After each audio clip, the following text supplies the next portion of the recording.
Hi అండి, welcome back to my channel. ఈరోజు breakfast recipe అండి. ఇన్స్టెంట్గా అటుకులతోని పొంగనాలండి. చాలా టేస్టీగా ఉన్నాయి. మీరు కూడా ఒకసారి ట్రై చేయండి. వీడియోని చివరి వరకు చూడండి, స్కిప్ చేయకుండా. ఇప్పుడు ప్రాసెస్లోకి వెళ్దాం. ఒక మిక్సింగ్ బౌల్ తీసుకొని అందులో ఈ కప్పుతోని 2 కప్పుల పల్చటి అటుకులను తీసుకున్నానండి. మీరు కావాలంటే మందపాటి అటుకులను కూడా తీసుకోవచ్చు.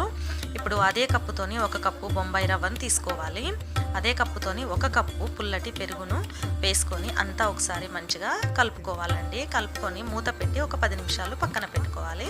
10 నిమిషాల తర్వాత మూత తీసి చూస్తే పిండినంతా అటుకులు రవ్వ పీల్చుకుంటుందండి.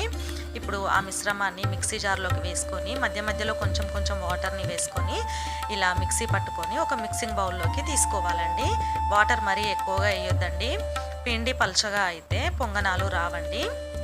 ఇప్పుడు ఒక క్యారెట్ని తురుముకోవాలండి. ఒక ఉల్లిపాయను చిన్న చిన్న ముక్కలుగా చేసుకోవాలి. 2 పచ్చిమిరపకాయలను చిన్న చిన్న ముక్కలుగా చేసుకోవాలి. కొంచెం కొత్తిమీర తరుగు, కొంచెం కరివేపాకు తరుగు వేసుకోవాలండి. తర్వాత 1/2 టేబుల్ స్పూను వంట సోడాని వేసుకోవాలి. టేస్ట్కి సరిపడా సాల్ట్ను వేసుకోవాలి. 1 టేబుల్ స్పూను జీలకర్రని వేసుకొని ఇవన్నీ పిండిలో మంచిగా కలిసేలాగా కలుపుకోవాలండి. ఇలా కలుపుకోవాలి. ఇప్పుడు స్టవ్ ఆన్ చేసుకొని పొంగనాల ప్యాన్ని పెట్టుకోవాలి. ప్యాన్ హీట్ అయిన తర్వాత అన్ని గుంతలలో కొంచెం కొంచెం ఆయిల్ని వేసుకోవాలండి.